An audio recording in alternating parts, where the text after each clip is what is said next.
What is up, guys? This is Wacky Joe speaking, and today, how about we talk about lane splitting?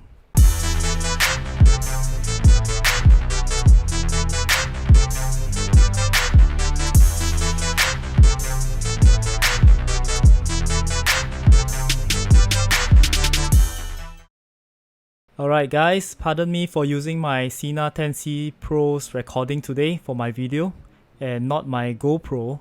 Well, as I was riding, I thought it would be useful to talk about lane splitting in Singapore. And so what you are hearing right now is a post recording and not me actually talking while riding that I normally used to do. And before we start talking about lane splitting, I would like to put this out there that lane splitting is always a risk. There is no such thing as performing a lane split safely. Like we all used to say, anything can happen on the road. So no matter how safe you are, unexpected things can happen at any time, at anywhere. Although there's risk involved, we can still minimize that risk. So today we are gonna talk about how to minimize risk when lane splitting. So the things you do or choose to do when lane splitting plays a huge part to minimizing risk during a lane split. So let's get on with it. Number 1, having the right gear.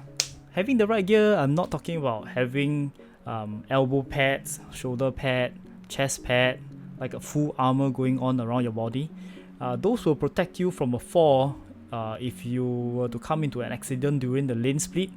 But what will affect you during a lane split, I would say having the right gear, meaning having a helmet with built-in shades on. Or even if you don't have a helmet with built-in shades, you can use sunglasses during your rides. So why do you need these sunglasses or shades? Is because at times, especially based on my own experience, in the morning or at the evening, when the sun is about to rise and set, you will feel at some point of time you might have the sun glaring directly in your face. So at this point of time, are you still gonna lane split? I'm not too sure about that because it'll be too bright to be focusing on the road. So now we are gonna mimic the glares from the sun during our rides when the sun is shining and mimic our eyes when the sun is glaring right at us, causing us to squint our eyes. Are you gonna lane split in this condition? Well, technically you can still do so, but like I said in this video, today we are gonna cover about how to minimize this risk of doing a lane split more safely, I would say. Not completely safe, but just more safely. Number 2, familiarizing with your bike. So familiarizing with your bike is very important because during a lane split, you'll be going between cars. So for that small gap, you would want to judge whether your bike is able to pass through that gap. So you want to test whether your side mirrors will hit the mirrors of the cars. So this is why you need to familiarize with your bike to see whether that specific length is it a good clearance for your bike, so that you can avoid hitting on the mirrors of their cars and also your bike. Well, there is also a risk of hitting your brakes onto the mirrors of the cars, their side mirrors, because let's say if you judge the distance wrongly, hitting your mirrors it wouldn't cause a risk to you, but when it hits onto your brake, you might get this sudden jerk. You'll be hitting to your front brakes, so your bike may just come to a complete stop and then you might fall over. So that's one of the more important points to take note. Number 3, be overly paranoid. So there's a saying about being overly paranoid on the road keeps you safe and free from accident, because you're always very paranoid about everything that's moving around you. So being overly paranoid in a way will keep you very alert on the road, so that if there's any sudden movement out of the blue, you are able to react and anticipate anything that comes right at you. So this is one thing that I have always tell myself during a lane split or whenever I ride on the road. So for example, being overly paranoid when you do a lane split, always tell yourself that the car that you're about to pass during a lane split, tell yourself that this car is gonna turn out suddenly. I always be very prepared. Although you might be very confident that this car might not do a sudden lane switch but always tell yourself that okay, that car in front of you is about to do a lane switch, every single car. So you are very prepared whenever there is a sudden movement from the cars and stuff. When it comes to anticipating a car whether or not they are likely to do a lane switch, is to read the body movement, not of the driver, of course, definitely, but the body movement of the car. So a few things that you can take reference point from is one of them is the dotted lines on the road. If you see that the car is tilted towards the dotted lines, coming towards the dotted lines, which means that it's coming towards you as well. So these are some signs that you might want to slow down your bike. Make sure that they don't do a switch suddenly.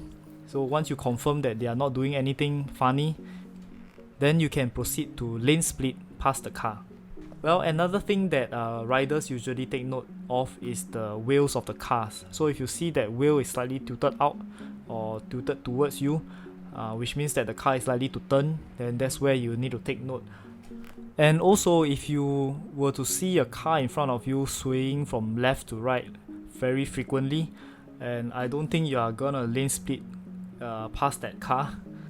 Any regular rider will tell you that if you see a car swaying left to right, you do not pass that car, because very likely that the person is either very tired or he's drunk.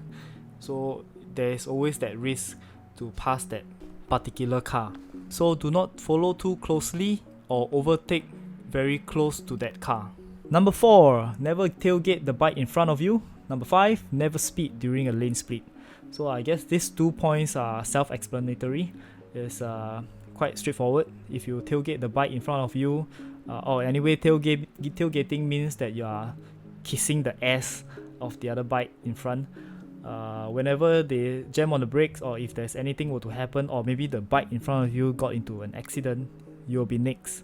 So there's not enough reaction time for you to react to the situation. And if you speed, it's the same thing where your reaction time is much lesser and you won't be able to react in time when something happens. Number 6, do not ride with one hand during lane split. I've seen quite a number of riders who like to ride with just the right hand on the throttle and the left hand just lepak. I don't know whether sometimes maybe you're riding halfway, you might want to adjust your Bluetooth, you want to change music, adjust your GoPro lah, you want to adjust your copy ping, because the copy ping you hang on the handle gonna drop off the handlebar. Yeah, so these are the few things that you do not want to do, which will cause you to ride with one hand during your lane split, because when something happens, bam, you only have one hand to react. You won't have the full control of both hands to react to the situation. So if your back itchy lah, your hand itchy lah, wherever else itchy lah, don't go and scratch during your lane split, because maybe during that time just right, wow, sway you scratch only, wow, suddenly one car lane switch gone lor, mati lor, like that. So yeah, don't be that victim. And last but not least, number 7, always check your mirrors for bikes behind you. Because we ride our bikes at different speeds, some might ride faster, some might ride slower, so always check your mirror for bikes behind you. You might be the one hogging the road, and some riders might not like it. So always check your mirrors. When you see that you're blocking someone, they are kissing your ass, tailgating you, just go to the side, let them pass, and then you can continue on to your lane splitting. So that's about it for our lane splitting tips for this video. I hope I've covered the more important stuff during a lane split. If you guys have any constructive feedback or anything that I've missed out, do let me know in the comment section below. I'm open to suggestions, and we are always here to share more tips and how to improve our riding and stay safer on the road. I'll see you guys in the next video. Stay wacky.